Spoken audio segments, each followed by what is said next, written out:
निरंतर भगवान विश्वनाथ, भगवती अन्नपूर्णा, भैरव जी, गणपति सब मिलकर के एक साथ, भगवान शिव पूरे परिकर के साथ मिलकर निरंतर तुम पुनि राम राम दिन राती सादर जपहु अनंग अराती।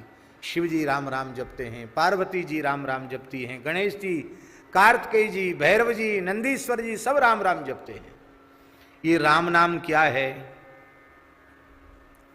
रकारार्थो जीवः सकल विधि कैंकर्य निपुणा। रामाने जी रकारार्थो राम है, रकार का अर्थ रामचंद्र श्री राम, मकारार्थो जीवः सकल विधि कैंकर्य निपुणा।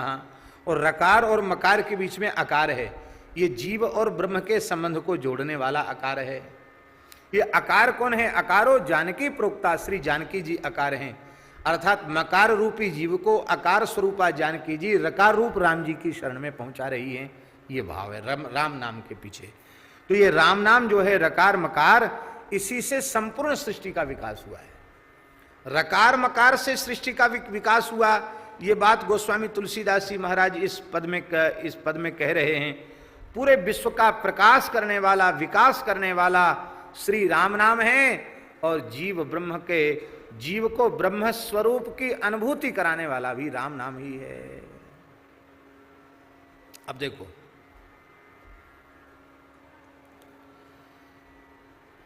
वेद, एक कथा है महारामायण में, भगवती पार्वती जी ने शंकर जी से पूछा। उन्होंने कहा कि भगवान, वेदादि शास्त्रों में ओंकार की महिमा, प्रणव की महिमा विशेष रूप में गाई गई है। वो आप भी प्रणव की, ओंकार की महिमा खूब गाते हो, पर हम कभी आपको ओम ओम जपते नहीं देखती हैं। हम सदा देखती आप राम राम राम राम जपते हो, तो ओम ओम क्यों नहीं जपते? जब इतनी महिमा ओम ओम की है तो राम राम क्यों जपते हो, ओम ओम क्यों नहीं जपते हो? पार्वती जी ने पूछ लिया शंकर जी से। बोले देवी, ये बड़ा गुप्त रहस्य है, मैं इसको छिपा के रखना चाहता था, लेकिन अब तुम पूछ ही रही हो, उत्तम अधिकारिणी हो तो मैं बताता हूँ। क्या? तो भगवान शिव का वचन है वहाँ, राम नाम्नः समुत्पन्नः प्रणवो मोक्षदायकः। मोक्षदायक जो प्रणव है, ओंकार है, वो राम नाम से उत्पन्न है। सरल शब्दों में हम कहें तो राम नाम बाप है और ओंकार उसका बेटा है। जन्य जनक संबंध, राम नाम जनक है और प्रणव उससे जन्य है। अब देखो, प्रणव से वेद उत्पन्न हुआ है। प्रणव सर्व वेदेषु, संपूर्ण वेदों में मूल प्रणव है, ओंकार है, उसी से वेद प्रकट हुआ है। तो अब प्रणव से वेद प्रकट हुआ और वेद से सृष्टि प्रकट हुई, क्योंकि वेद ज्ञान का आश्रय लेकर ही ब्रह्मा जी ने सृष्टि का विस्तार किया। तो वेद से सृष्टि प्रकट हुई, और वह वेद ओंकार से प्रकट हुआ, और ओंकार राम नाम से प्रकट हुआ। इसलिए संपूर्ण विश्व, संपूर्ण वेद का प्रकाश राम नाम से ही हुआ है। विधि हरि हरमय वेद प्राण सो, गोस्वामी जी कह रहे हैं, बंदऊ नाम राम रघुवर को, हेतु कृशानु भानु हिम कर को।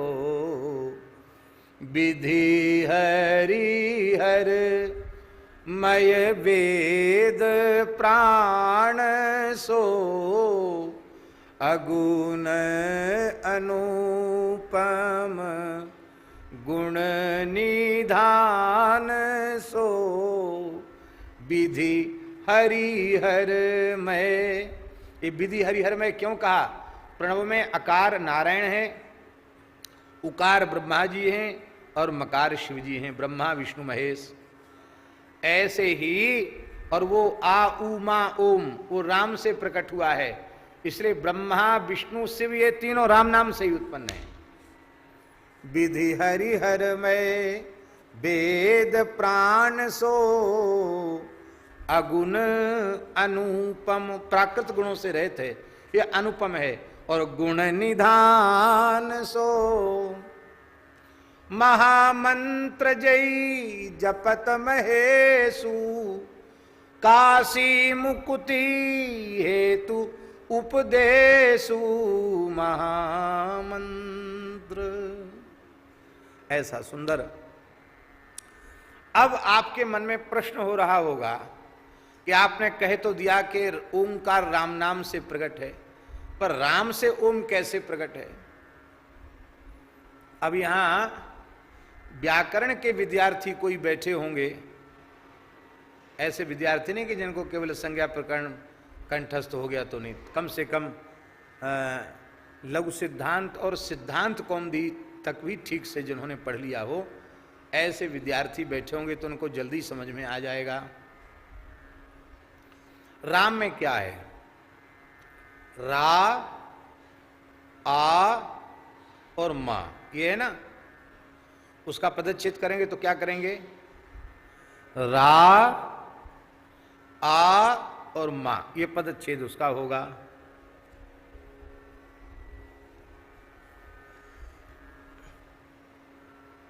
ये है मेरे पास है कागज, किसी की जरूरत नहीं।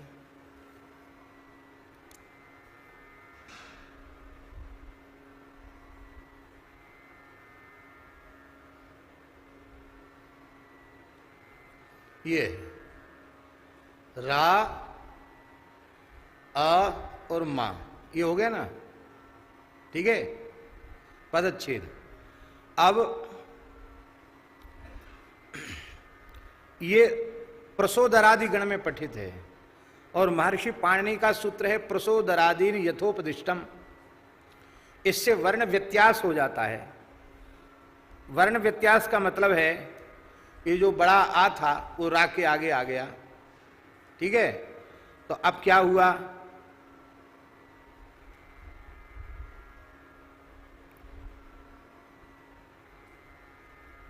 अब ये हो गया आ, पहले रा, आ और मा था, अब हो गया आ, रा और मा, ठीक है। अब एक सूत्र है हसी च, हस प्रत्याहार परे हो तो रेफ को उत्त हो जाता है। ये मकार हस प्रत्याहार में है। हाय वरट लण यम गणनम झभय गढ़दस जब गढ़दश, यहां तक हस प्रत्याहार है। तो मकार उसमें यम गणनम मकार आ गया कि नहीं? हस प्रत्याहार में आ गया। तो इस रा को ऊ हो गया, ठीक है। अब सूत्र तो याद नहीं, लेकिन प्रक्रिया बता रहे हैं। तो हो गया आ धन ऊ और धन मा, ये हो गया। अब आ ऊ मा हो गया। अब संधि कर दो, आ ऊ में गुण संधि कर दो तो क्या बन जाएगा? आ ऊ मा को संधि करोगे तो क्या बनेगा? ओम। ओम बन जाएगा कि नहीं बन जाएगा? तो ये बन जाएगा। इसको दो तरह से लिखा जा सकता, ओम, एक और एक ओम। ये तो ऊपर तो केवल राम नाम था ना, और राम से ओम बन गया कि नहीं? पाणिनीय व्याकरण के अनुसार राम से ओम बन गया। ओम से राम नहीं बन पाएगा, पर राम से ओम बन जाएगा, हैं? इसलिए राम नाम बाप है और ओंकार बेटा है। दूसरी बात, प्रणव में सबका अधिकार नहीं है, क्योंकि वेदों का मूल है। प्रणव में सबका अधिकार नहीं है। यज्ञोपवीतधारी त्रिकाल संध्या करने वाले लोगों को प्रणव में अधिकार है, सबको प्रणवाधिकार नहीं है शास्त्र के अनुसार। वर्तमान में तो सब माइक पर गायत्री मंत्र के कीर्तन हो रहे हैं, अब तो कोई बात ही नहीं है, सब खत्म ही हो गया। बाकी प्रणव में सबका अधिकार नहीं है। प्रणव कितने प्रकार का है? 16 प्रकार का है प्रणव। न्यूखाहा षोडश, 16 प्रकार का ओंकार होता है। आप लोग बता पाएंगे 16 प्रकार का ओंकार? किस कामना की पूर्ति के लिए किस ओंकार का प्रयोग किया जाए, बड़ी बारीक बात है प्रणव की बात, बहुत सूक्ष्म बात है। उसमें अधिकारवाद अनधिकारवाद है। आप अपवित्र अवस्था में प्रणव का उच्चारण नहीं कर सकते, पर राम नाम भाये कुभाये अनख आलस हूँ, नाम जपत मंगल दिशि दस हूँ। आप हर समय राम राम कर सकते हो। यहां तक कि मलमूत्र त्याग की क्रिया के काल में भी मानसिक नाम जप हो सकता है। मन तो पवित्र है, आप निरंतर नाम जप कर सकते हैं। वेद के किसी अक्षर को उलटने का आपका अधिकार नहीं है। वेदाक्षर ज्यों के त्यों बने रहें, इसके लिए वेद में घन पाठ, जटा पाठ आदि पाठों का प्रवर्तन किया गया है, जिसमें वैदिक शब्दानुपूर्वी बदले नहीं। पर राम नाम कहत मुनि मुनीस महेश महात्म, उलटे सूधे नाम को। कहत मुनीस महेश महात्म, उलटे सूधे नाम को।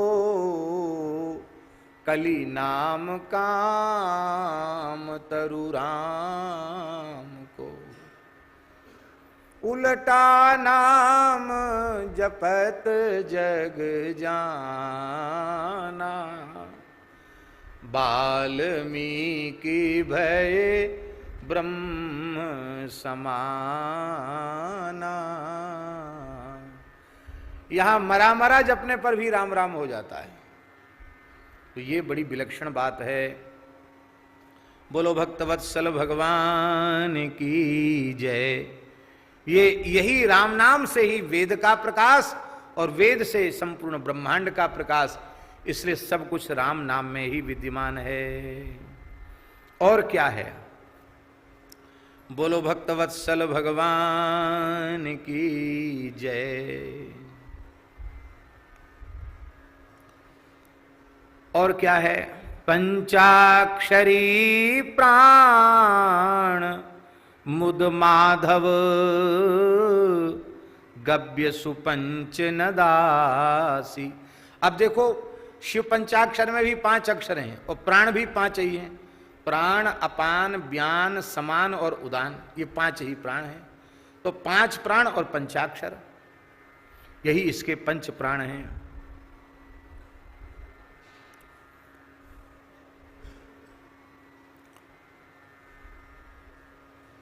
ये महाराज जी रुद्रयामल में लिखा हुआ है, पंचाक्षरी में प्राण वायु का निवास नकार में है और इसका स्थान हृदय है।